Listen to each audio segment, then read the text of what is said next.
Primero que nada, muchísimas gracias, Jorge, por estar aquí el día de hoy en el segundo episodio. El primero fue la introducción al podcast que estoy llamando Sin Jefes y poder conversar contigo sobre pues, temas de comunidades intencionales, autogestión, sociocracia y otros temas que irán surgiendo en el camino.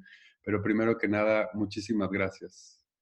Gracias a ti, Alan, por la invitación. Me siento muy orgulloso de ser el segundo en el podcast y bueno, muy orgulloso de poder platicar contigo, algo que siempre me da mucho gusto. Hay cosas que aprendo, hay cosas que comparto y pues me da gusto saber que hay cosas también de lo que yo he vivido, de lo que he experimentado, que puedan ser útiles para ti o para otras personas, evidentemente, que puedan escuchar esto. Así que me siento muy contento de estar aquí.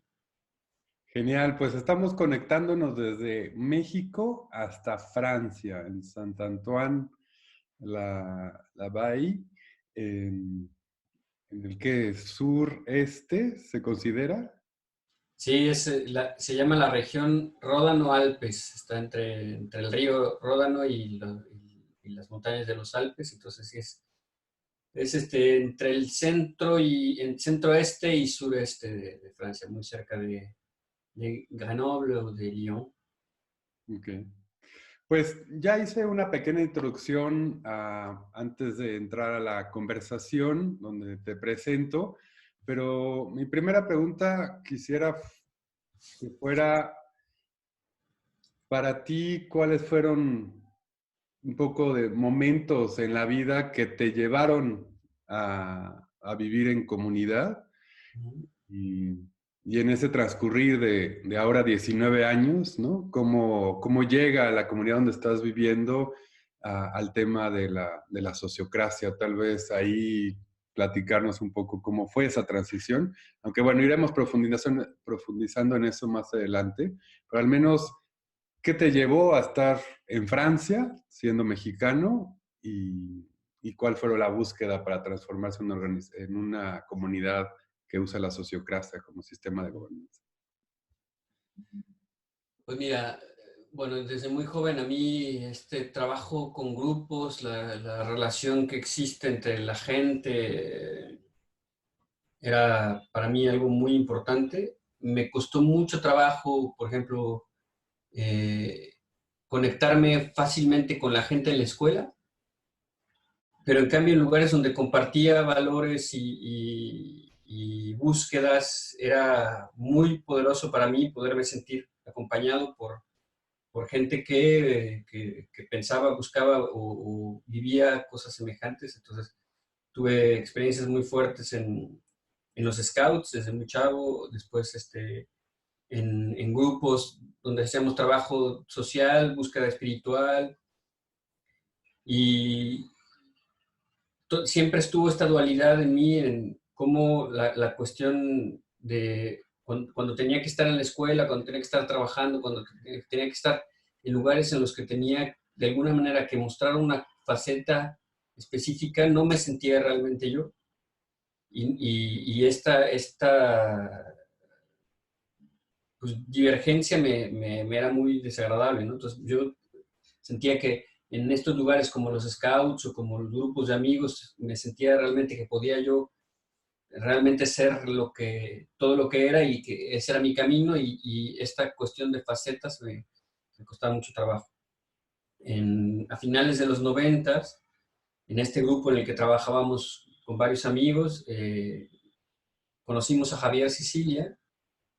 Javier había estado en el Arca, en las comunidades del Arca fundadas por Lanza del Basto aquí en Francia en los años 80, y nos comenzó a hablar de la no violencia y sobre todo de esta idea que había tenido en aquel entonces el fundador del Arca de hacer comunidades de techo basadas en lo que se vivía en los ashram de Gandhi en una sociedad occidental, con todas las ventajas finalmente que tiene una sociedad occidental, sobre todo como la francesa en aquella época. Y entonces, una vida basada en el compartir, en la solidaridad, en la búsqueda espiritual profunda.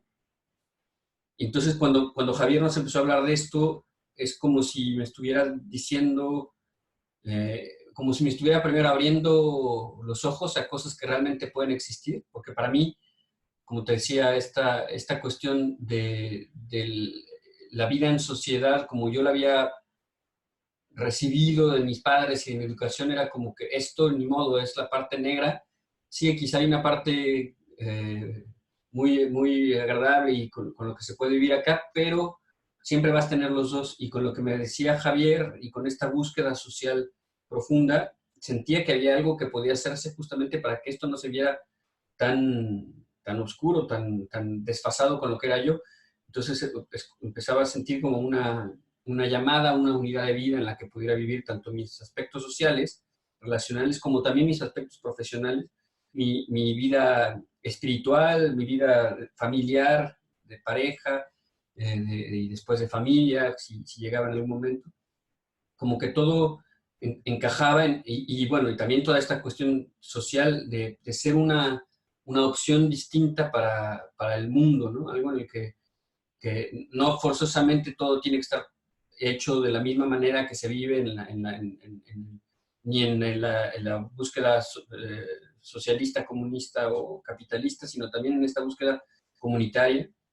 Entonces, fue para mí un gran descubrimiento que primero fue solamente intelectual y después tuvimos la oportunidad de venir a Francia a hacer un viaje para conocer distintas cosas y conocimos dos comunidades del Arca, sobre todo una de ellas que estaba enfocada en recibir grupos, en ser una casa que recibe sesiones y grupos para retiros o para seminarios.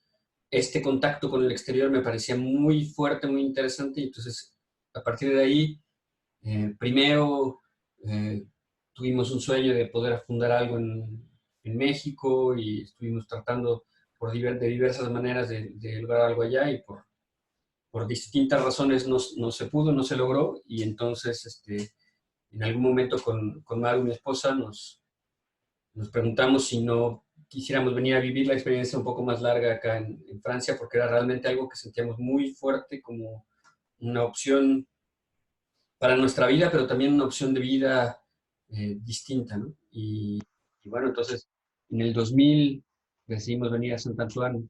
En aquel entonces dijimos, vamos a estar, pues bueno, 3 meses y si podemos quedarnos más tiempo nos quedamos más. Nos quedamos al final un año y al año siguiente regresamos de nuevo para acá y ya desde entonces estamos por acá. Entonces esta búsqueda, sobre todo de unidad, de encuentro entre mi desarrollo personal, nuestro desarrollo de pareja, nuestro desarrollo de familia, nuestro desarrollo profesional, nuestro desarrollo social, nuestro desarrollo relacional, poderlo vivir en común con otras personas que buscan algo parecido y que están sobre todo basadas en la no violencia, en el trabajo personal, trabajo con las manos, trabajo eh, ecológico, podríamos decir ahora, en la reconciliación, en la vida simple, o sea, justamente intentando limitar necesidades, todas estas cosas, era como para mí era una respuesta perfecta a lo que yo buscaba en aquel entonces. Y bueno, y continuando la pregunta, a final de cuentas, esta búsqueda comunitaria fue muy fuerte en Europa en los años 70, 80. Nosotros llegamos aquí justamente cuando la vida, toda esta búsqueda comunitaria, que en aquel entonces estaba basada todavía mucho en movimiento contracultural, estaba bajando porque empezaba la época neoliberal y el capitalismo más fuerte. Entonces, durante muchos años aquí en la comunidad, nosotros fuimos los más jóvenes y de pronto de nuevo al final de los 2000 como que regresa colectivamente en el mundo una búsqueda de nuevo hacia algo colectivo, de nuevo hacia algo que si no pensamos en nosotros, si no dejamos el individualismo y tratamos de construir algo colectivamente, no vamos a sobrevivir. Entonces de nuevo hay intenciones, de nuevo hay búsquedas hacia lo colectivo, hacia el intercambio con los otros y Entonces, hicimos una formación aquí en la comunidad justamente porque empezábamos a sentir que había mucha gente que estaba necesitando o que estaba buscando herramientas para este tipo de cosas y creamos una formación, se llama Formación y Experimentación a Vivir Juntos. Y a partir de ahí conocí gente que estaba justamente teniendo herramientas más interesantes de gobernanza, ¿no? Como la sociocracia o la holacracia.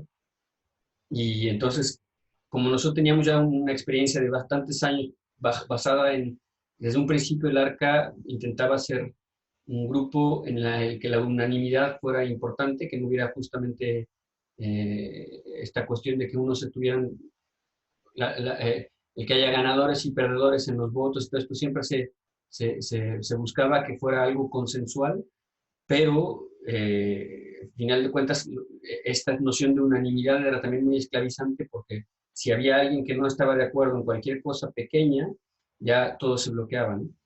Entonces, estaba en toda esta búsqueda de qué métodos pueden hacerse para poder que las decisiones puedan tomarse juntos, colectivamente, pero que sean al mismo tiempo poderosas, que nos puedan llevar a algo activo, que nos puedan seguir permitiendo caminar y que no estemos frenados por las cosas.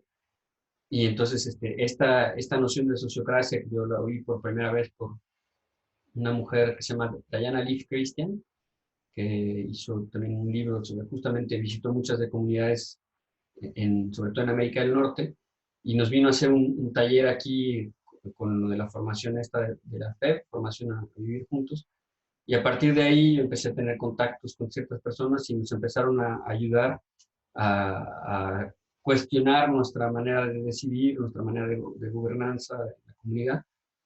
Y bueno, ahí empezamos a decidir en 2012, 2013, por ahí, de tratar de cambiar nuestra manera de decidir, ¿no?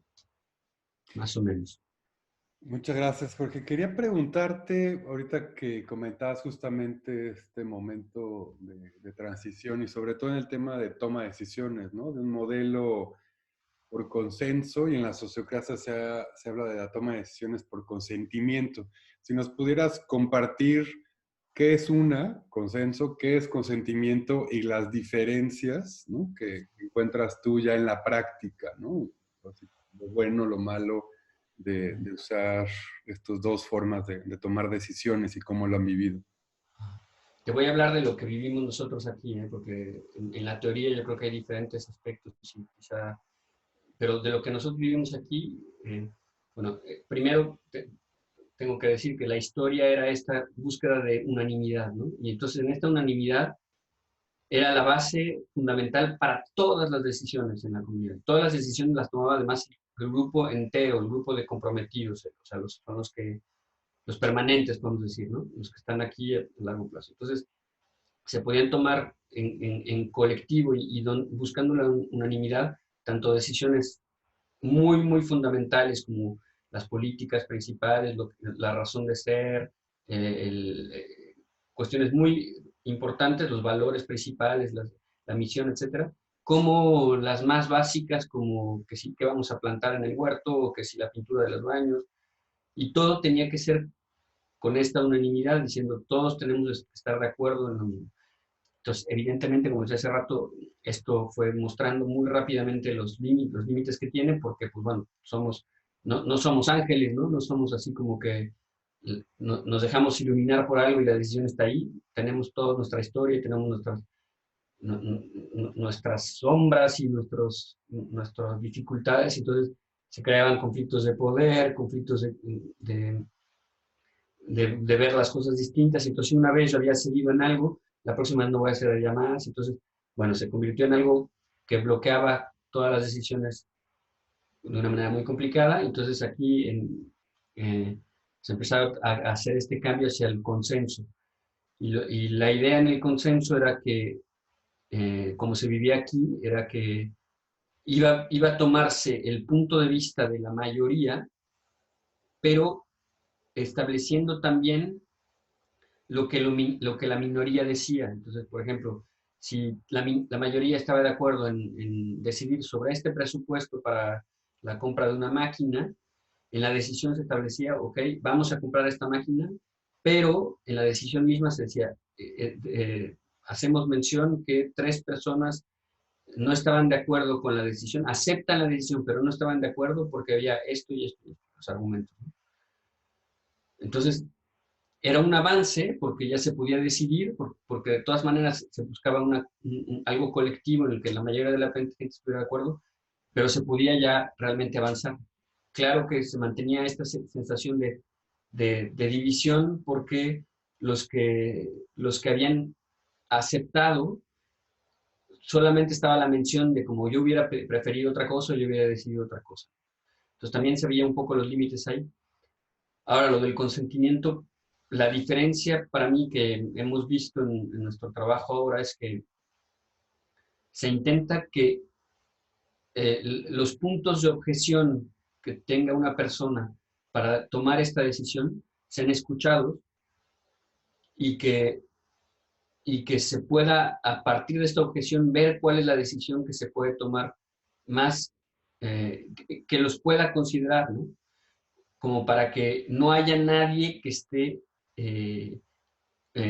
objetando la decisión, que no haya nadie que esté diciendo, no, en esta decisión yo no entro, ¿no? Entonces, de alguna manera es una llamada un poco más interesante a una inteligencia colectiva para que si yo propuse algo y no puedo alcanzar a escuchar la objeción que tiene alguien del otro lado, el grupo puede escucharla de una manera diferente a como la escucho yo y plantearla de otra manera, tratar de ver cuál es la necesidad que está bajo el argumento que ella tiene y entonces decir, ah, bueno, pues vamos a responder a esta objeción, entonces quizá la solución no es solamente comprar este material y diciendo, bueno, hubo 2 o 3 personas que estuvieron de acuerdo, pero bueno, vamos a rentarlo durante 2 meses, ver cómo funciona y ya después veremos si funciona. Entonces, buscar ideas que salen del marco, ¿no? Es como una llamada a tratar de estar, cómo crear nuevas soluciones que quizá no, en un principio necesitamos que sí o no, no vamos a poder encontrar una solución. En cambio, si decimos sí, pero esto, o no, pero esto, o sí con estas características y todo, entonces vamos a enriquecerla todavía más. Ahora, eso es también igual como todo en la vida, tiene sus ventajas y también tiene sus inconvenientes, ¿no? Porque una de las cuestiones muy difíciles a identificar es abajo de esta objeción, qué es lo que está realmente, porque muchas veces ni la misma persona lo sabe, ¿no?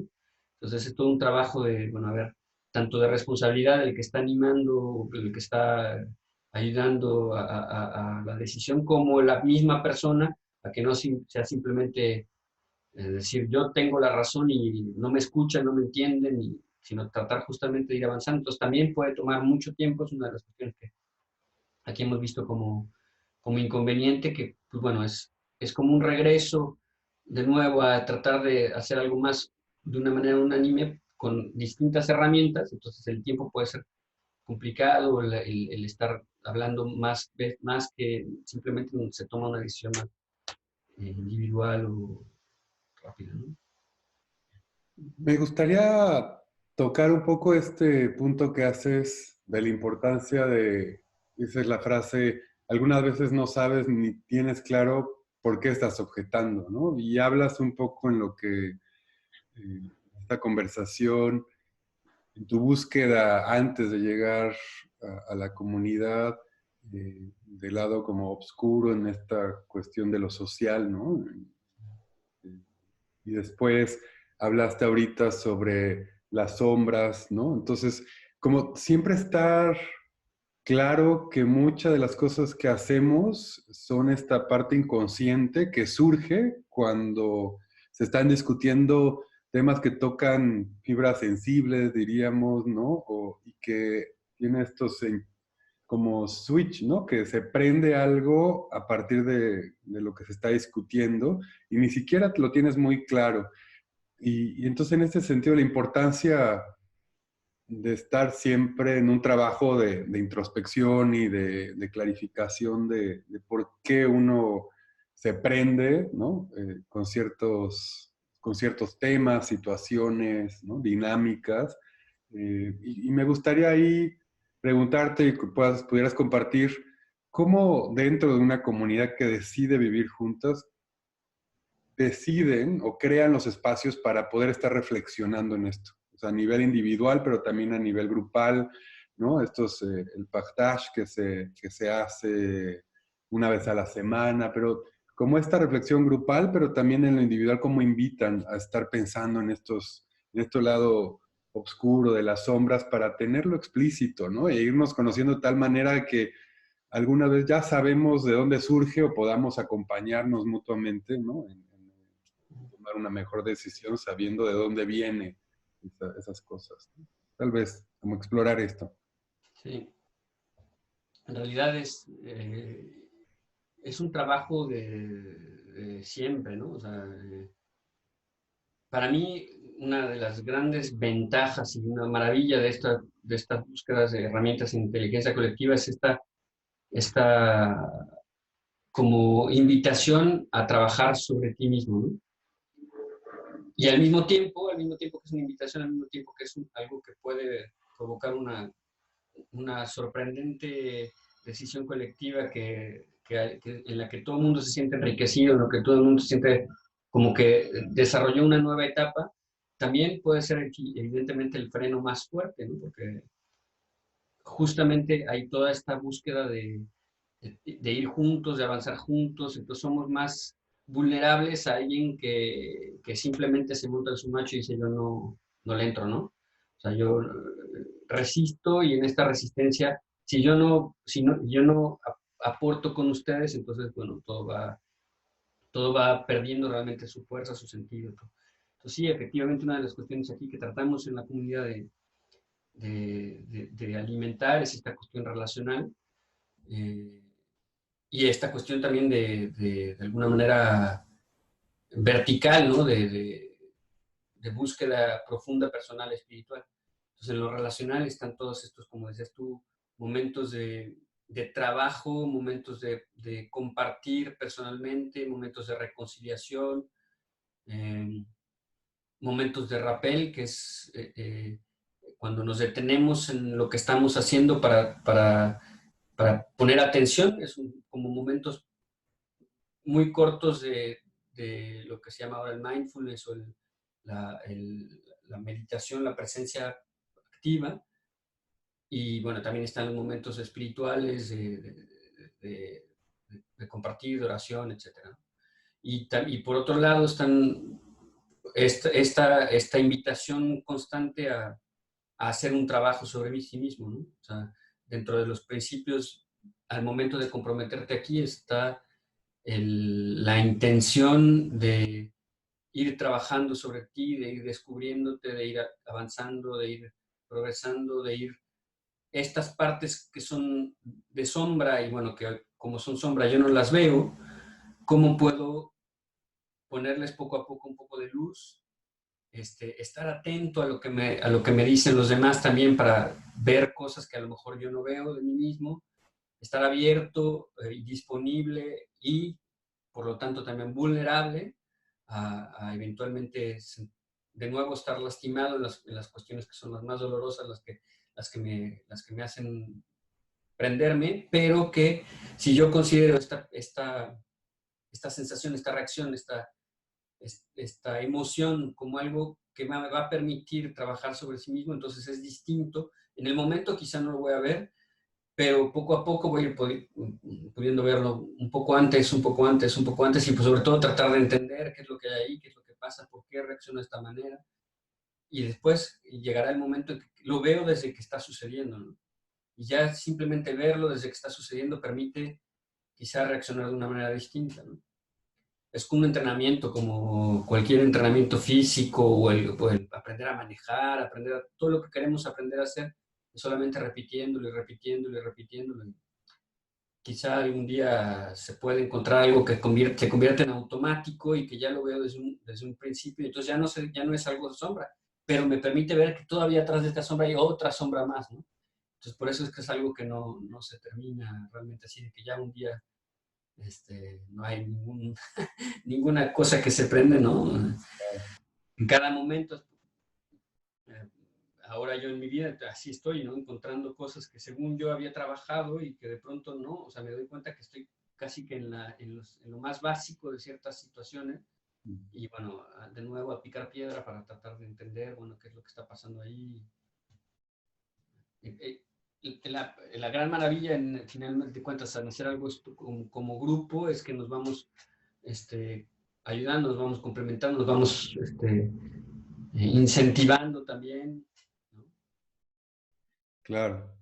Y quería preguntarte, porque la comunidad tiene un elemento muy interesante que es un grupo de personas que vive junta, pero también trabaja junta. O sea, muchas de las comunidades intencionales, voy a usar ese término como el paraguas, ¿no? Para hablar de coaldeas, en este caso la comunidad del Arca, que tiene otras búsquedas también de no violencia y espiritualidad, pero y tienen muchos de estas comunidades, sobre todo en los espacios rurales, tienden a buscar generar un modelo económico voy a decir, como en introspectivo, ¿no? O sea, sostenerse del campo, de sembrar, de una vida más rural. Pero en Santo Antón, la comunidad, como lo mencionaste al principio, es una comunidad que voy a llamar el modelo económico o cómo se sostiene es por medio de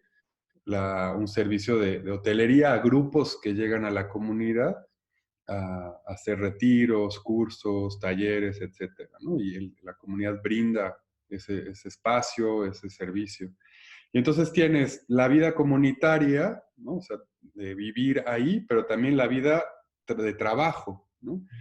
Y entonces mi pregunta va hacia, ¿cómo logran balancear este trabajo constante en lo personal y relacional con los objetivos, con la efectividad de poder sostener una empresa, ¿no? Al final, una cooperativa, una figura, pero esta asociación que brinda este servicio hacia afuera y lograr hacer el trabajo, ¿no? Entonces, este balance entre la búsqueda personal, el trabajo relacional entre el grupo y a la vez brindar un buen servicio que ha generado que durante 30 años sigan viniendo gente porque encuentran este espacio, porque al final brinda el servicio que está buscando. Entonces, es complicado mantener ese balance y lograr la efectividad, o sea, lograr el trabajo y ese trabajo interno. ¿Cómo lo vives y cómo lo observas en la comunidad? Mira, esa es una pregunta bien interesante y que además yo creo que respondería diferentemente hoy que lo que lo hubiera respondido hace 3, 4, 5, 10, 20 años, ¿no? Cuando conocí esto. Es muy difícil. Eh, de alguna manera yo creo que una de las bases importantes de eso es que, como te decía, esta comunidad estuvo fundada por alguien que tuvo una influencia muy fuerte de Gandhi y al mismo tiempo tenía una influencia muy fuerte de las comunidades monásticas. Entonces, quiso como hacer una mezcla entre las dos, ¿no? Una comunidad, un ashram gandhiano de trabajo, de simplicidad de vida, pero laico y de familias, abierto a todas las tradiciones distintas, a todo el mundo. Y al final también esta noción de búsqueda muy vocacional, muy comprometida que se vive en los monasterios, ¿no? La gente que entrega casi que su vida a un camino espiritual. Entonces, ese fue el origen y a partir de eso fue llamando, yo creo que, pues, bueno, como a mí o a otras muchas personas que iban más atraídos por la cuestión económica, social, eh, de la vocación de Gandhi o más atraídos por la búsqueda espiritual y de desarrollo personal, de desarrollo humano, de trabajo que se vivía en los monasterios, ¿no? Atrae finalmente a toda esta gente que está buscando tanto uno como otro o los dos, ¿no? Entonces, yo creo que justamente como te decía hace rato, el que yo haya encontrado esto como una unidad de vida es porque yo me sentía atraído un poco por las dos situaciones y aquí decía, ah, claro, aquí encuentro algo que une las dos cosas. Y entonces al final de cuentas también puedo encontrar aquí mi desarrollo profesional, mi desarrollo. Pero en realidad justamente yo creo que durante toda esta época yo no veía tanto un desarrollo profesional, sino simplemente como una entrega a la comunidad. Entonces, de alguna manera, ¿por qué? Porque el vivir juntos de la manera como se vive en una comunidad como esta, hay realmente el espacio, el grado de importancia, de valor, como algo que es valioso, que le damos a la comunidad, al grupo, es muy importante, ¿no? O sea, hay una noción de solidaridad, de compartir, que es muy, muy, muy importante, ¿no? Que no cualquiera puede vivir así. Nosotros, de alguna manera, el que esto pueda mantenerse como económicamente es porque compartimos muchas cosas, ¿no? Muchas, muchas cosas. Bueno, evidentemente tenemos cada uno nuestro departamento, cada uno nuestro espacio personal y nuestro espacio familiar, pero económicamente compartimos mucho. Entonces, es algo que yo creo que se podía vivir en una cierta época y que ahora en la época actual es mucho más difícil porque justamente estamos mucho más sensibles a las búsquedas personales y al desarrollo personal. Por ejemplo, en las ecoaldeas o en ciertas comunidades actuales, hay una tensión muy fuerte entre mi búsqueda personal individual y lo colectivo. Hay una tensión muy fuerte. En la comunidad Larca, como que lo colectivo siempre ha sido más importante, ¿no? Ahora, justamente por eso te digo, en la situación en la que estoy hoy yo, eh, siento una necesidad importante de desarrollar mi autonomía profesional, a desarrollar mis dones y mis capacidades y a poder eh, aportarlas en distintos lugares que solamente aquí. Entonces veo los límites que tiene esta búsqueda, de alguna manera que pusimos todos los huevos en la misma canasta, ¿no? Invertimos toda nuestra vida y toda nuestra voluntad en este proyecto comunitario. Entonces ahora que yo intento ver cómo hacer en otro lado, bueno, implica un esfuerzo diferente y un reto distinto, ¿no?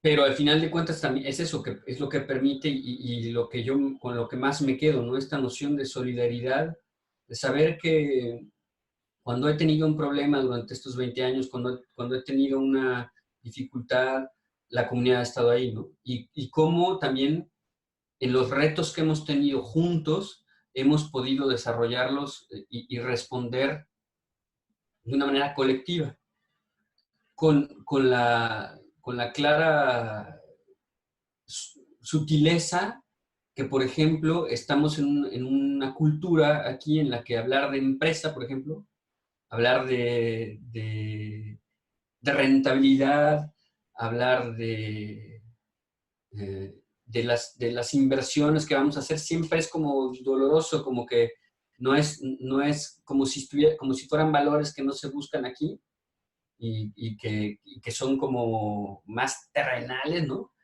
Pero que a final de cuentas justamente lo que necesitamos es un poco, como te decía hace rato, quitarle la parte eh, que pudiera verse como individualista o egoísta de todas estas cosas y ver el fruto que tiene de poder justamente ser una empresa que es rentable, que es ser una empresa que permite a tanta gente vivir, que permite tener una comodidad y la verdad, un nivel de vida en el que estamos muy tranquilos, muy, muy cómodos, ¿no? Entonces, justamente es tratar de ver todo lo que puede aportar esta noción de empresa para poder seguir desarrollándonos de una manera distinta, o sea, no nos vamos a convertir en Google o en General Motors de un día a otro, pero sí vamos a poder ver todo lo que esto significa como que nos permite crecer juntos, pero también separados de manera individual, ¿no? Y esto es súper interesante cómo un espacio puede brindar y generar esta reflexión constante, como en lo individual, en lo grupal, colectivo de una organización y se me hace bien interesante. Y lo ligo a una penúltima pregunta, que es, siempre que me he estado metiendo en estos temas de autogestión aquí en México y en una conversación de cena de amigos o que conversas, conoces a alguien que se dedica a temas empresariales y le dices, no, pues que yo estoy trabajando en temas de autogestión, en organizaciones, en empresas, en organizaciones no gubernamentales. Y la primera reacción es súper interesante, pero eso en México no se puede. O sea, como si la, ¿no? Cultura, los valores en México y hasta diría en Latinoamérica no permitiera la posibilidad de que hubiera organizaciones con otras, o sea, aparte de otras características, ¿no? Pero sin jefes, ¿no? Como esta lógica de que siempre tiene que haber una jerarquía, alguien que te diga qué hacer. Tú como mexicano, bueno, en Francia, viviendo en esta comunidad que ha tomado decisiones por unanimidad y transitas a la sociocracia, alguien te dice eso y ¿cuál es tu respuesta? ¿No? Como mexicano, es así, no, tienes razón, los mexicanos no podemos hacer eso. Me interesaría saber cuál sería tu respuesta a alguien así para llevarme esa respuesta tal vez a la próxima vez que me pregunte. Eh, me hace pensar, no, no sé, seguramente tú has escuchado este chiste, aquel de los pescadores, ¿no? Que iban a pescar escarabajos, no, no eran escarabajos, estos, ¿cómo se llaman? Cangrejos, y que eran, o sea, era un canadiense que iba a pescar, no, ya me acordé, era un pescador que iba y agarraba primero cangrejos canadienses, entonces los ponían en una cubeta y ahí los dejaba, ¿no? Y después agarraba otros cangrejos que eran mexicanos y a la cubeta con los cangrejos mexicanos le ponía una tapa. Y después, bueno, ¿por qué le pones a uno? No, pues estos. No, no, no, al revés, no, al revés. Le ponían la tapa a la de los canadienses. No, sí, yo ese chiste me lo conozco y no es así, ¿no? Bueno, ya. Entonces, el chiste es ese que está claro esta como prejuicio tan grande que tenemos de que los mexicanos no podemos hacer nada juntos, que siempre estamos tratando de jalar la pata al que está teniendo un poco más de éxito o que estamos en una cultura en la que no hay manera, que unos se aprovechan de otros y que tratar de hacer algo colectivo, que además estamos en un país pobre. En realidad para mí hay un poco de eso, o sea, sí es cierto que la situación social de nuestro país de alguna manera hizo que nosotros, tanto mi hermano como yo, dijéramos, esta vida comunitaria como lo vivimos aquí ahora, pudiéramos vivirla en México, pero en un contexto económico y social completamente distinto. Y al mismo tiempo nos invita a decir todo lo que hay por hacer en nuestro país, ¿no? O sea, toda la riqueza que hay, porque al final de cuentas, eh, ¿en qué otro lado se viven relaciones comunitarias tan fuertes como se viven en Chiapas, por ejemplo? Que son el ejemplo para comunidades autónomas en muchos otros lugares en el mundo, ¿no? Pero justamente para mí vivimos en esta guerra de culturas tremenda en México en la que o eres colectivo y buscas algo social, algo que permita esto, entonces vas a ser pobre y miserable y no vas a poder tener nada nunca, o eres completamente individualista, eres capitalista y quieres sobresalir, y entonces te vas a tener que juntar los que tienen la lana, y entonces vas a tener que chingarle a los de abajo, ¿no? O sea, a darles en la torre porque tú eres el único que tienes que quedarte acá arriba, ¿no? Entonces, para mí es un reto y al mismo tiempo es una aventura el poder decir, hay cosas que necesitamos rescatar de uno como de otro y dejar de estar, no es que ustedes no es que ustedes, o sea, cómo poder encontrar la eficiencia, la libertad, la iniciativa, el desarrollo de esta búsqueda económica que nos permita subsistir, junto con todo lo que implica el ver también por los otros en lo social, el desarrollo, el desarrollo equitativo, la justicia social. Entonces, si nada más vamos por uno, vamos a estar olvidando esto. Si nada más vemos por el otro, vamos a estar olvidando el otro, ¿no? Entonces, para mí, es esto que tú estás buscando, que estás promoviendo, es súper interesante porque justamente permite, evidentemente no vamos a encontrar algo colectivo que nos permita ser el único poseedor de todas las riquezas, pero tampoco es lo que queremos, ¿no? En cambio, vamos a poder tener una cierta comodidad económica, una cierta justicia económica, sí, pero si lo consideramos y si vemos que es algo también importante, si le damos un valor a el desarrollo sustentable, a los índices de rentabilidad, a los costos, a todas estas cosas que quizá en toda esta parte de social y de justicia lo queremos tirar a la basura porque eso solamente es de capitalistas y eso solamente es de los que quieren llenarse las bolsas de lana, ¿no? Pero sí es un reto muy complejo y al mismo tiempo interesante, yo creo. Claro, totalmente. Jorge, quería ir cerrando la conversación preguntándote para compartir como recursos a quienes escuchan el podcast sobre libros, videos, otros podcasts que tú has escuchado, te has encontrado en este camino de irte formando, ¿no? En temas de autogestión, de sociocracia, teoría integral. Yo que sé, que nos pudieras compartir algunas recomendaciones, dos o tres, que pondré en la sección de las notas del episodio para quienes quieran explorar otras fuentes, pues lo puedan hacer. ¿Qué recomendarías a alguien que está como explorando estos temas? Pues mira, desgraciadamente no conozco nada en español. Eh, Conozco varias cosas en inglés. De lo que a mí me ha hecho me ha iluminado mucho en estos últimos meses, es esto de la teoría integral, basada en los trabajos de Ken Wilber, y que busca justamente